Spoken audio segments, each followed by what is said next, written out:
West Denver. Sleep deprived and heavily caffeinated. All right, let's do this then. This is the Jeff and Bill Show. I don't agree with that. They don't always agree, but hey, at least they have coffee. Coffee. Well, it's 9 a.m. in the Mile High City on this Wednesday, July 16th, 2025. We've got an absolutely jam-packed hour for you. I want to get right back to the phone lines, and then we're going to talk to Paul Perez, the president of the National Border Patrol Council. Going to get an update on what's happening at the border with the passing of the big, beautiful bill. But this is what we're discussing right now, and I pointed it out. I've interviewed teachers out protesting funding cuts, Donald Trump. Man, they'll get out there and fight Donald Trump. In fact, the NEA will organize its entire conference around fighting Donald Trump and labeling him a fascist. Never have I seen a teacher protest about poor students' performance in government-run schools. They're not out there. They don't take to the streets going, our schools need to do better when it comes to teaching our kids. So do they really care?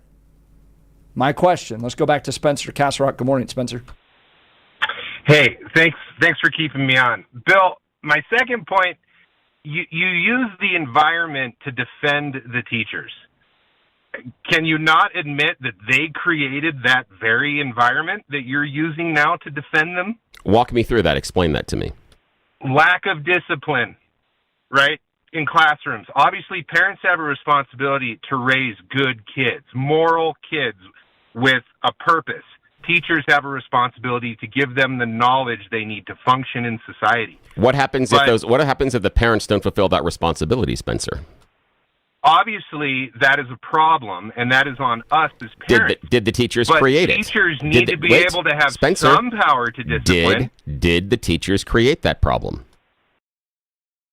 Did the teachers create the problem of the parents not doing their job? Yeah. Did the teachers create that problem? I would say, in fairness, they contributed to it. Oh, come on. I was spanked. Come on. I was spanked coming up. My brothers and sisters, we were all spanked coming up as kids. You know what it taught me? Not to do the crap that I got spanked for. You can't do that anymore. Now, I'm not saying beat your kids. But I am saying that doing something that teaches that child to not do something, you can't do that anymore, can you, Bill? But that's parents, not you can't teachers. Even Wait, raise Spencer, your voice. Spencer, that's parents, not teachers. And you said your second issue was that the teachers are creating this problem. And what I'm going to tell you is you have those parents the environment. And the environment is part of the raw materials or those students that walk through the door. And those students that don't come in with a good moral compass, those students that are the 5% of the population that create the problems are the issue. And what happens when you try to discipline them? Their parents show up and scream and yell about how you can't do this to my bundle of sunshine. I go back to a meeting that my mother had as a school principal over 20 years ago, where this kid was a constant problem, never going to class, getting in fights almost on the weekly basis. And they want to throw him out of school, and the parent looks at her and says, well, you got him for 8 hours a day. Why can't you fix him? That's what you get, man. Yeah. That's the issue. That's not on the teacher. That's not on the teacher. Fail rate in middle school. That's not on the teacher. Spencer, I really appreciate it. We got to get to some other calls. Let's go to Chad, Highlands Ranch. Good morning, Chad. You're on with Jeff and Bill. Morning. Hey, good morning, Jeff and Bill. I just wanted to make a comment. I was married to one of these teachers for 22 years, and the one thing I think Spencer was trying to touch on is the accountability. When she would come home and report to me that she's got a new class and 4 of her students cannot read at the first grade level, my first question as a member of the private sector, where if you do not perform and you do not produce, you do not have a job. My first question is, why isn't somebody fired? Who do you now? What I got a question for you, Chad. Who do you want to? Who do wait, Chad? Who do you want to be fired, Chad? Who do you want to be fired? The first grade teacher responsible for promoting that child to the second grade. The second grade teacher responsible for promoting that child to the third grade. Okay, they can't. Chad, wait, gentlemen. Chad, hang on. Stop right there. Chad, I'm going to go back. Chad, I'm going to go back. Chad, excuse me, Chad. You have no job. Excuse me, Chad. Hang on a sec. Understand, you're saying that you're grading the teacher on the performance based on the performance of a child that may decide for a number of other reasons to not participate or to be a problem in class.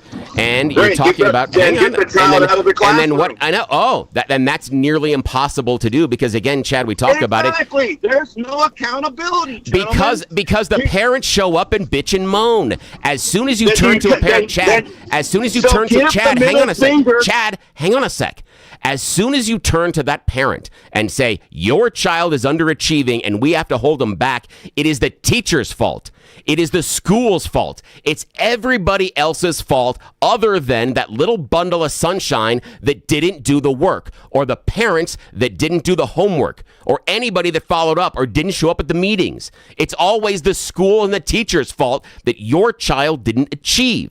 It's not always the teacher's fault. And that's the problem with the idea of saying we need to fire them because the kid didn't do what they should have. If we have a teacher that has 4 kids... You can make it policy that the school can override the parents, period. Okay? If you Wait, Chad. Parents know best. Wait, Chad. Chad, parents know best. That's what we've heard for decades from the school choice people. Who knows better what to do with my child than me, the parent? And that's what you get when you try to hold the kid back. I agree with you. We should start holding kids back. And the peer pressure of watching your other people in your class go forward while you sit back and you have to sit with the kids you made fun of last year is a motivator. But we have ignored that. I agree with you that in part the teachers, but the large majority of that has to do with the parents that showed up and complained over and over again about how you're failing my bundle of sunshine, not that my bundle of sunshine's actually a monster. Chad, great call. Sure appreciate it. Chad from Highlands Ranch. Let's go to Bob Morrison. Phone lines, like I said, are on this one. Good morning, great. Bob. Morning, Bob. Good morning. My suggestion, my thought, I want to preface it by saying to Billy, I went to grade school 70 years ago. Wow. All the kids I went to school with were not angels. And if that has changed, I can't believe it.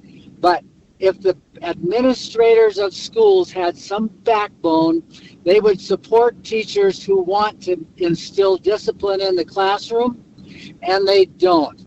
Now, tell me that administrators are not part of the education system, are not part of the NEA. They're all involved. And so the responsibility is with the responsible parties, not the responsible parties for what happens in the schoolroom is not the parents who are sitting home on their duff, not doing anything useful for their children. Bob, you were saying exactly what my mom heard. Bob, you're saying exactly what my mom heard over 20 years ago when the parent of the kid that was a disciplinary problem in school looked at her and said, "You got him for 8 hours. Why can't you fix him?"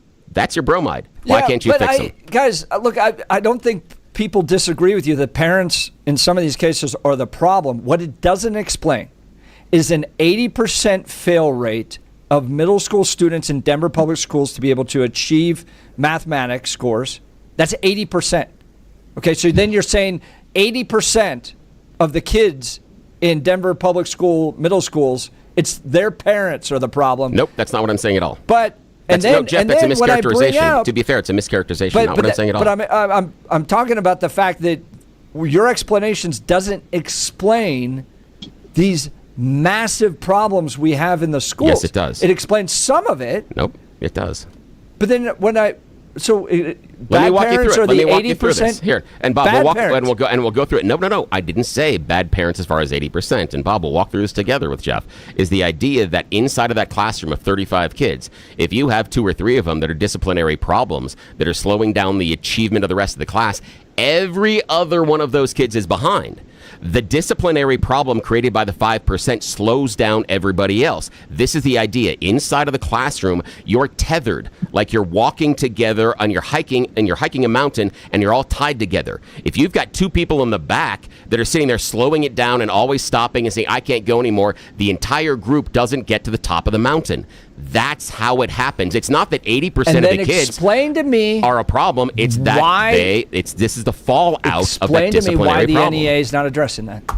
because they went too political and it's wrong. I agree with you. I'm not But arguing they're the that. largest teachers union. Again, I'm not. And they got together and they didn't focus I'm not- on what you just brought up at all. Yes, they focused I know. on Donald Trump and calling him a fascist. Yeah, that's why I sit out. Everybody always wonders why I'm such a weirdo, Bob. And I'm sure you do it on a daily basis. That I sit out on my own island because I'm sitting here saying people are wrong about how they're categorizing the teachers and the achievement levels, and the NEA is also wrong being so political. That they are hurting themselves by making this political thrust when they get together in their national conference.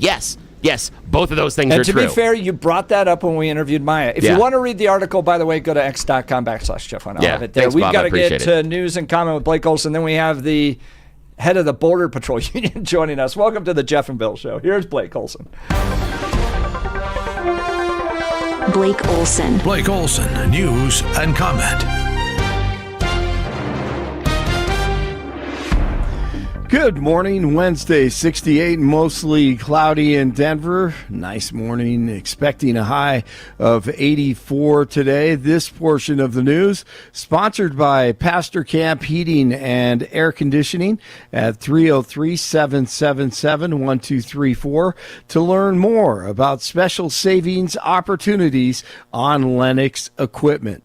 Our top story, Israel is escalating its campaign in support of a group clashing with Syrian government forces. Israel's defense minister shared footage saying the painful blows have begun after carrying out a series of strikes on Damascus. That'll be one of the big stories today. House Speaker Mike Johnson calling on AG Pam Bondi to explain statements she made about Epstein. I'm for transparency. We're intellectually consistent in this.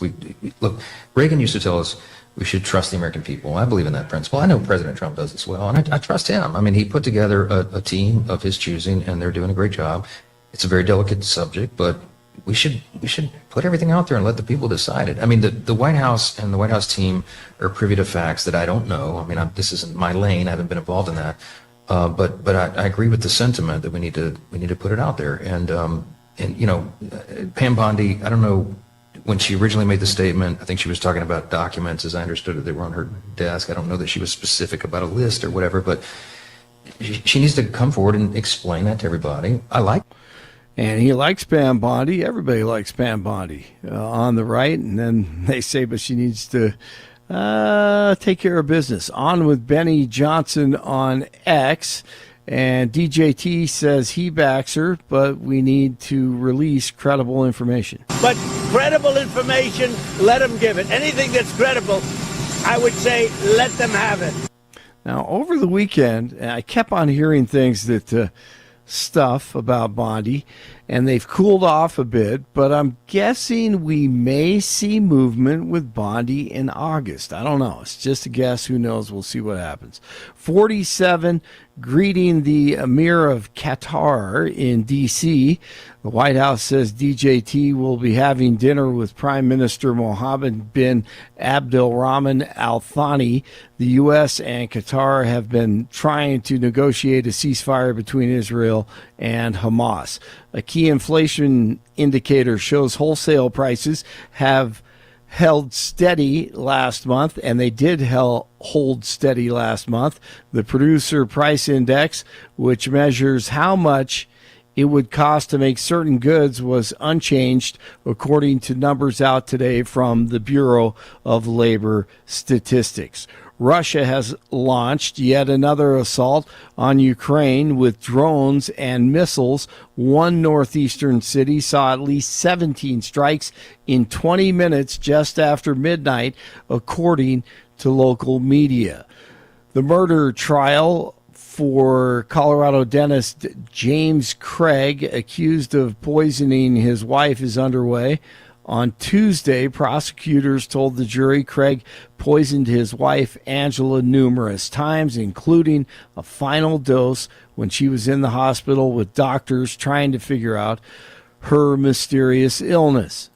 The crux of this case is how. Now, I would submit to you that over the next couple of weeks, you're going to hear a lot of evidence, okay? The how is going to be based on speculation and assumptions. That's defense attorney Ashley Witham 2,000 National Guard troops being withdrawn from L.A. protests. The Pentagon confirmed that it'll scale back the military presence in L.A. by about half. About 4,000 National Guard members were deployed by 47 to respond to protests. Maya Solkin from the Free Press on with Jeff and Billy last hour discussing her story about the NEA's most recent meeting. Educators sounding like Marx and Rosie O'Donnell. This is the largest teachers union. This is also the largest just union, full stop, in the country. And so, a lot of people think that at these conferences, they're kind of just voting on loose items that don't really pertain to what their kids learn in the classroom. But in fact, the resolutions that they pass at these conventions inform the curriculum that they teach. So for instance, there are resolutions in the past that have promoted, critical race theory or gender ideology in classrooms. So these are very, very real.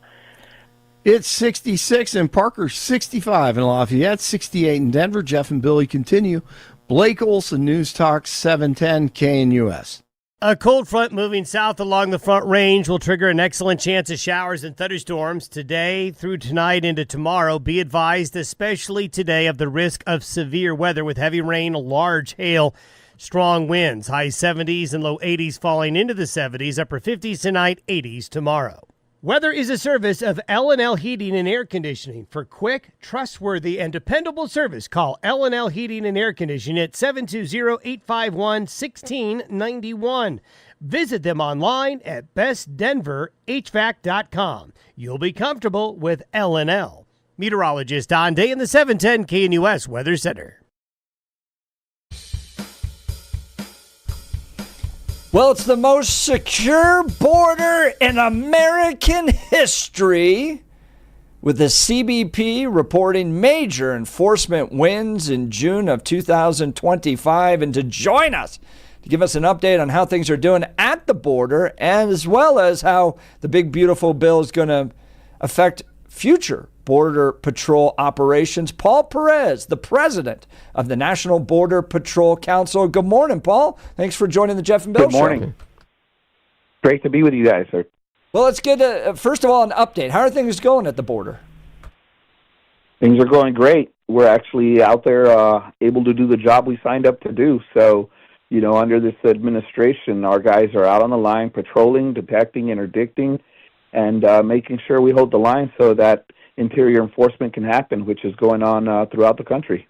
Let's get into some of the stats here that have come from the U.S. Customs and Border Protection Agency, releasing its finalized operations statistics for June of 2025, a total of 25,228 total encounters nationwide. That's the lowest monthly total in CBP history. 8,024 U.S. Border Patrol apprehensions nationwide. That's a new historic low. 6,072 Southwest border apprehensions in the entire month. And that's a reminder, that was about 1 day under the Biden administration. 136 apprehensions on June 28th, the lowest single day total in agency history, and zero parole releases compared to 27,766 releases in June of 2024. It seems like things have completely turned around. Give us some insight on that, Paul. Well, it's amazing. President Trump put into place policies that actually made that happen. And so it's something that under the Biden administration we weren't able to do. So he put into place right away, remain in Mexico and ending catch and release. Those were two of the biggest policies that helped us get the effective control of the border that we have. We're working towards operational control.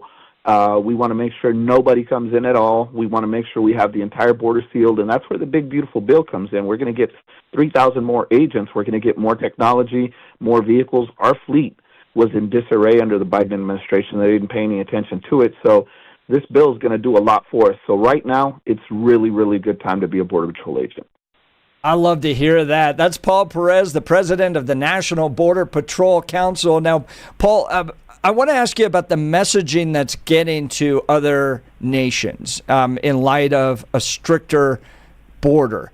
I bring this up because we went down and actually spoke to people in the apartment complexes in Aurora, spoke with women that came here illegally and were being abused and harassed by Tren de Aragua that resulted in a international scandal here in Aurora, Colorado. And I was struck by my conversations with them because through tears, they would tell me that they believed that America was open, that Joe Biden had promised to people in Venezuela, in Nicaragua, in Guatemala, that if you got to America, you could live here, the country was going to be open. And so they traveled across 5, 7 countries, these women being abused all along the way.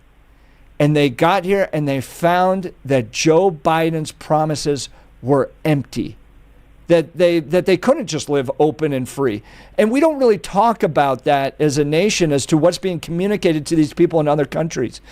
Do you think what's being told them now is that if you want to come to America, there's a process to do it?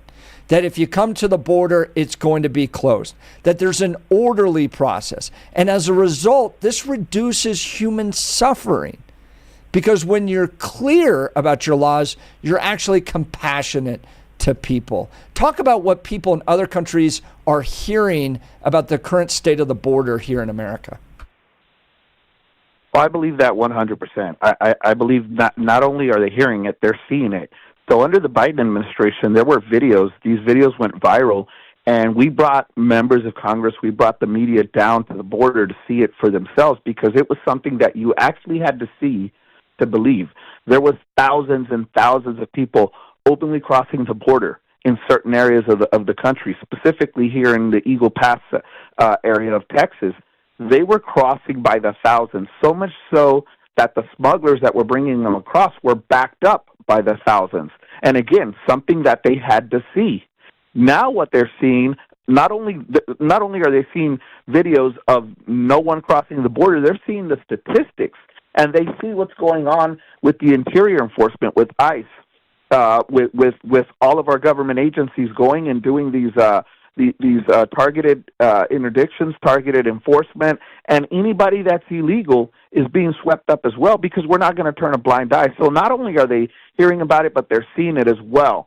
So I believe that in these other countries, they have gotten the message that the border is closed. President Trump campaigned on it. He spoke about it. He talked about it all the time. Every single one of his rallies, every single one of his speeches, he talked about shutting down the border, making sure that people understood if they came to this country illegally, they were going to be removed. They were going to be arrested and deported. No longer were they going to be allowed to enter the country, which is what Biden did. Not only did they encourage it, they facilitated it. That is all over, and I think that's what they're seeing, and that's why people are refusing to make the journey, because they know all of their life savings that they're trying to put into getting across is going to be all for nothing because they're going to be arrested and they're going to be sent back. That's Paul Perez. He's the president of the National Border Patrol Council. Paul, can you give our listeners some insight? Obviously, there's some graphic things we can't discuss on a publicly broadcasted radio show, but what was crossing the border like? How dangerous was it? When you talk about the cartels that operate, these vicious coyotes smuggling people, assaulting women, young children, how dangerous was that border? Look, the criminal cartels in Mexico, they control the entire northern border of Mexico. Nothing happens along the border without cartel permission. And so, yeah, they employ some of the most ruthless smugglers. The trek was the worst for young women and children because they were exploited. And oftentimes, they would recruit these military-aged men to either join their cartel or be executed. It was a choice that they really didn't have to make because if they wanted to survive, they had to join the cartels. And so these guys are the most ruthless people on the planet. You know, you hear a lot about how ruthless it is in the Middle East, but the criminal cartels in Mexico are some of the most ruthless people on planet Earth, which is, and President Trump understands that, which is why he's placed the security of the U.S. border as one of the highest priorities, because we cannot allow the criminal cartels to operate on this side of the border unchecked like they operate on the south side of the border in Mexico. So they're very dangerous. They control everything. Nothing crosses without their permission. And there's areas of the border that they don't allow people to cross because those are their lucrative areas for narcotics. So our agents, the good thing about what our agents are doing now is they're able to actually be out there with the technology that we have and with the military. We're actually out there able to interdict and make sure that the criminal cartels understand that it's not an open border. They don't have free reign anymore like they did under the Biden administration. That's Paul Perez, the president of the National Border Control Council. We're talking about record enforcement taking place, not record crossing of the border, record enforcement to the point where you have zero parole releases, you have record low border apprehensions. They're doing a fantastic work. Now, Paul, we work closely, good friends with the DEA up here in Colorado, dealing with the fentanyl crisis, and we know that there's still a challenge of drugs coming across that border. What is the Border Patrol doing to address that? How are you coordinating with ICE, DEA, maybe even possibly the military at this point to address the drug crisis? So number one is a deterrent effect. We're making sure they understand we're out there, we're visible. You know, we've got areas that were not as visible, we still have eyes on with our personnel and our technology. But with the DEA, the FBI, HSI, all of those agencies are working narcotics cases. That's what they do. And so they've got eyes on everything that's going on, everything that's coming across. So we're there to help them out, engage with anybody that tries to come across, whether it's in the open areas of Tucson, Arizona, or whether it's in the city areas of San Diego, Brownsville, and Laredo. We're there to make sure that we can intercept, interdict, and deter. The DEA is a great partner. You know, they have many, many assets, and they're working these cases. They're making sure that the criminal cartels understand they cannot cross, they cannot have free reign like they did before. That's Paul Perez, the president of the National Border Council. Paul, let's talk a little bit about what the big, beautiful bill is going to provide for you all. $46.5 billion to complete the border wall. Let's talk about that. What is that wall going to look like? Why are there still some gaps? Can you actually build a wall all the way along the border? So, yeah, right off the bat, no, we can't build a wall across the entire southwest border, and President Trump never intended to do that. There are some areas that are just natural barriers. There are some areas that are inhospitable. There are some areas that you're just not going to be able to cross because of the terrain. And so we don't have to worry about putting the wall there because we have technology. We have other infrastructure that allows us to make sure that that part of the border remains secure. But, yeah, under President Biden, on day one, he stopped building the wall. That was already funded through Congress. So many of the parts of the wall that they were just sitting there. We took President Trump and we took Senator Vance at the time to the border and showed them the parts of the wall that were just sitting there on the ground waiting to be installed that President Biden under his administration refused to finish. So a lot of these gaps, they weren't even allowed to close some of the gaps that were left there that were intentional so that the work crews could get around, move around freely on both sides of the wall so they can complete it. Now, this big, beautiful bill allows us to complete the wall without having to go back to Congress and ask for more money because it will allow us to finish exactly what President Trump wanted to finish in his first term, but we were unable to do because of, not necessarily cost overruns, but the amount of time that it takes to actually build the wall, the contractors. So now we're in a good position to make sure that under President Trump's term, this wall is done. We don't have to go back and allow the Democrats to hold back funding. It's going to do everything we need it to do. We're going to put it in the strategic places that we need. He's listened to the frontline agents. He knows exactly where we need it and how we want it built. So that's going to be a really, really good thing.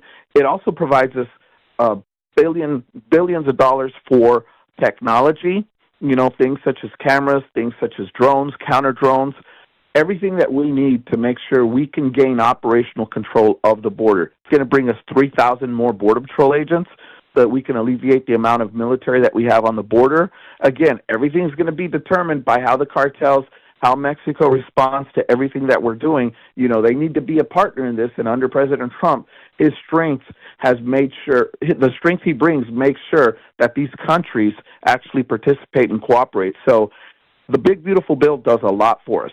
It really, really does. Paul, Great thing. I've got two quick questions for you. I know you've been very generous with your time. Paul Perez, the president of the National Border Patrol Council. John Fabricatori, great friend of the show, former regional director for ICE, would always say, guys, we don't need a comprehensive package. We just need to enforce the laws that are on the books. Democrats saying, well, we need to bring in lots of new laws and all this stuff. Your perspective, was it just about enforcing what was already on the books? President Trump showed that. He showed that all we needed was a new president with a new mentality of protecting this border. And there haven't been any new laws since President Trump came into office. He's just enforcing those. He's allowing us to enforce those that are already on the books. The books that the laws that Congress put on the books. So yeah, that's 100% legit. Mr. Fabricatori was 100% correct. Final question for you. The big, beautiful bill is aiming to bring about $7.8 billion specifically for hiring Border Patrol agents, acquiring vehicles, and you have a target of hiring 3,000 new agents. I always love the fact that the Border Patrol advertises at rodeos. I'm like, those are the right people to hire all the time. People attending rodeos, working with livestock, and tough people that like to work outside. How does someone become a Border Patrol agent? And give us a little recruitment pitch. Sure. You've got to have, number one, the drive to want to protect this country. You have to love the outdoors. You have to be in shape to get through our academy. You've got to make it through the mental and physical aspects of the academy. There's a lot of law that you've got to learn. It's one of the toughest law enforcement academies in the country. It's in Artesia, New Mexico. You're there for 6 months. We'll teach you Spanish. We'll make sure that when you come out of there, you can actually carry on conversations in Spanish with the majority of the migrants, illegal immigrants that we're going to encounter. So it's a very, very good time to be a Border Patrol agent. We're going to get retention bonuses to make sure that we can meet the numbers of agents that we want. There's been a lot of people that were going to retire, that were eligible to retire, that are going to stay on because they want to work for President Trump. They want to actually do the job of protecting this border. So you got to have that drive to want to protect. We recruit from rodeos. We recruit from the military because these are people that we know love the outdoors. We work in all types of climates, from the extreme heat to the extreme cold, everything in between. We got boats, helicopters, we've got horses, ATVs, anything you want to do, we've got it all. Border Patrol is a great place to work. And website they can go to fill out the application? usajobs.gov. usajobs.gov. It's a new day for America. It's a new day for the good men and women who work to protect our borders. Paul Perez, president of the National Border Patrol Council, thank you for taking time to join the Jeff and Bill Show. Yeah, thank you, sir. Thank you. All right, we'll continue. Phone lines are open. Give us a call, 303-696-1971, or text us on the Dan Caplis Law text line at 720-819-5115. Let's talk Dan Caplis with Dan Caplis Law. I've known Dan for well over a decade. The dude has spent 40 years of his life getting justice for people who are hurt in serious motor vehicle crashes here in Colorado. Listen to this track record in the courtroom. Dan is believed to be the only lawyer in Colorado history to win 5 straight multi-million-dollar verdicts in Colorado crash cases. Dan is also believed to have won the largest truck crash verdict in Colorado state history. Dan Caplis Law, the official law firm partner of the Denver Nuggets and the Colorado Avalanche. Dan Caplis Law is a serious firm for serious cases. Dan accepts righteous injury cases on a percentage fee basis so that he can represent good people from all walks of life without regard to ability to pay. So if you need Dan's help, give him a call. Put his phone number in your phone. In case you get in that accident, you can call him right away. Start to build your team. 303-770-5551. 303-770-5551, or hit dancapluslaw.com. That's Dan, CAPLUSLAW.com. lislaw.com. The border shut down. The Border Patrol agents empowered, funding going to finish the wall.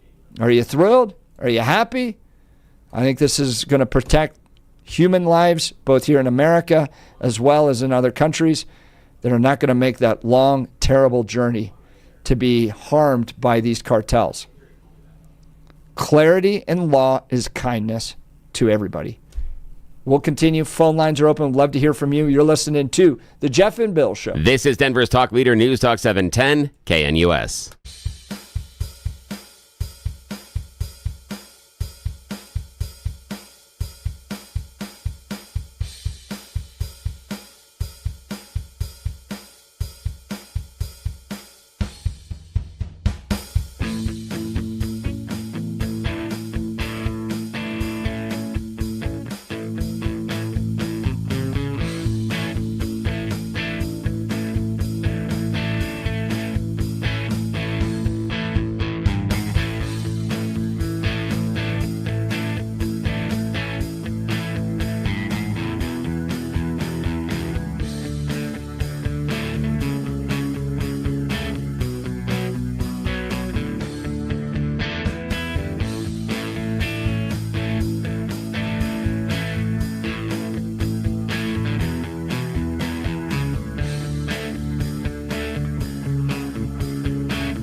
Welcome back to the Jeff and Bill Show. Great conversation with Paul Perez, the president of the National Border Council.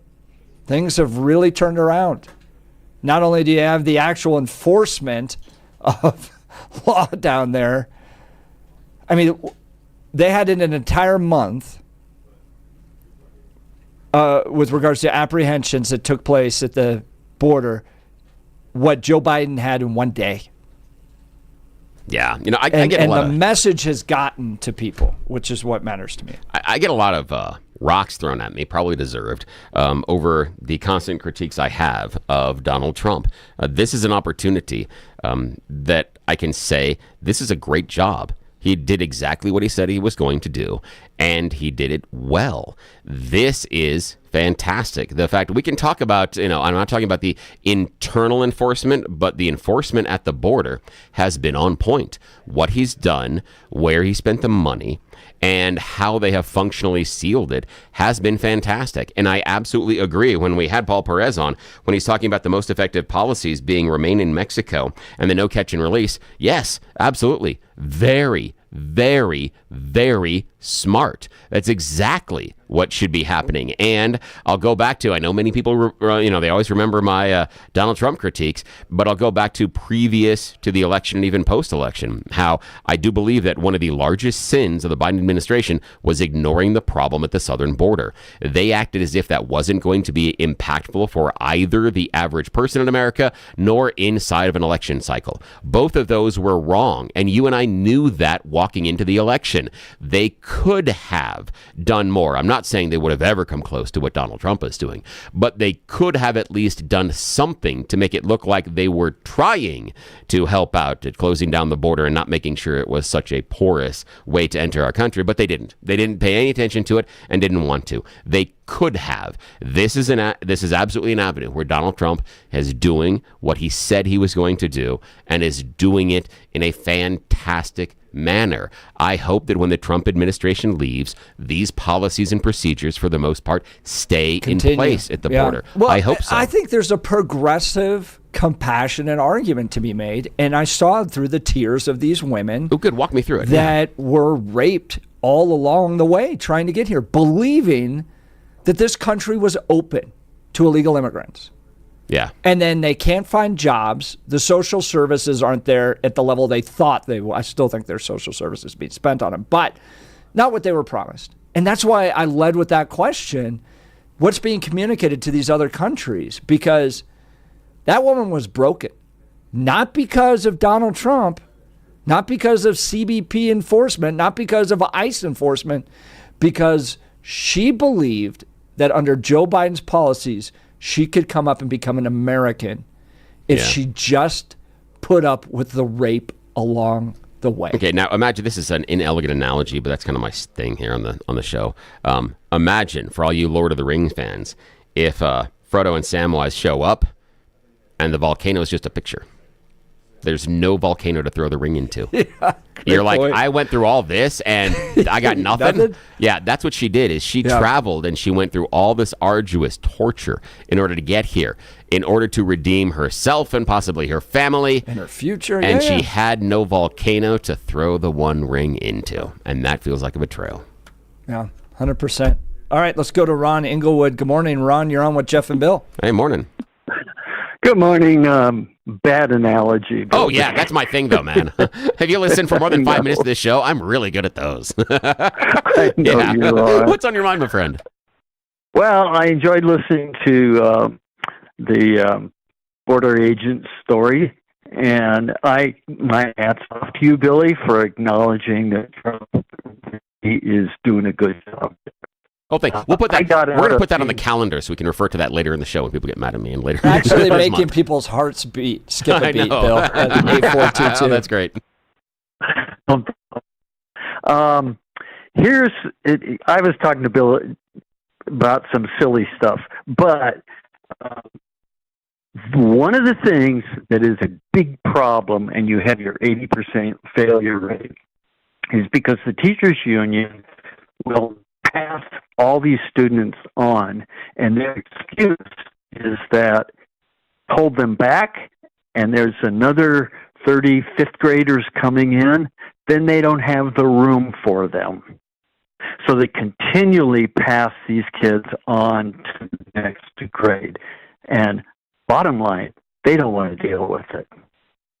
That's a good point, and I see your point on that one, and I think that there's a lack of investment, and we got to get to a break here, Ron, so I appreciate it, and give us a call another day. But yeah, I think that's really good, because I think that rather than fight the system, meaning I have to make the advocation to move this kid from class, I have to fight the parents, I have to fight what maybe an administrator that doesn't want to do it, because it's hard to get these kids out of class and to expel them or to suspend them. The system has set up, because the parents in some ways have set up so many roadblocks, that it is easier to just pass the kid along, because if you're part of the 4th grade team, it's now the 5th grade team's problem and you don't have to deal with it. If he's a 5th grader, heck, he's not even going to be in the school. He's going to be in the 6th grade.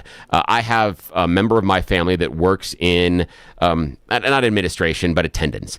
And it's a minor level of attendance, but this person gets information from the feeder schools about the kids that don't show up to class. They've got a kid that is walking into their school that missed more than 500 class periods during the last calendar school year. 500. That's more than a class a day. It's not because they were sick. They just didn't go. And that's the preparatory that they're getting for this kid coming in. They're letting him know this kid's going to be a problem, but it's too hard for the school district to get them out of the system. And we'll some of that's on the continue. school. You're listening to the Jeff and Bill Show. This is 710 KNUS.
Welcome back to the Jeff and Bill Show, powered by Cato's Coffee. If you don't know, they're a new sponsor of the show. They provide premium coffee. It was founded by Steve in honor of his dog, Cato, and proceeds go to support dogs. So when you're buying really Cato's Coffee, you're getting great coffee and supporting dogs. Seriously. And he's got one of those adorable dogs, like the Target dog, or bull terrier. Yeah, bull terrier. They're adorable. They're great dogs. Spud McKenzie. And again, this is fantastic. Cato's Coffee, not acidic. Great flavors, very bold, very bright. The thing that has shocked me is the fact that there is a marked drop in the acidity. The coffee that I have exposed to in the rest of my life, there is a real acidic flavor as the finish. And my dad would get mad at me for drinking that coffee because he was okay, I'll do this. My dad was a coffee snob. I mean, he'd go down to those special places, Rocky Mountain Roastery, one of his favorite places, would go down and he would ask them about the new beans and they would grind them there. No, we got to bring them home because I want to have it fresh ground. And so he would have this process. And Dad made great coffee, really good coffee. I haven't had that same experience until Cato's Coffee. Wow. It's that damn good. Yeah. It is. Don't miss out on this one. Impressive. Go to catoscoffee.com, spelled Katos, KOFFEE.com. Cato's Coffee, Katos, KOFFEE.com. Jeff and Bill 10 at the checkout for a 10% discount on your order. Jeff and Bill 10, no spaces. Jeff and Bill 10 at the checkout for a 10% discount on your order. All right, it was a fire show, including lots of debate. Yeah. And we even talked with the president of the National Border Patrol Council. Go to 710knus.com to download the podcast there, and make sure you go vote against Jared Polis's bill. Like 20 times. Yes, like 20 times. I mean, I'm over 30 votes right now. Jeff and Bill. This is 710 KNUS. Vote, vote, vote.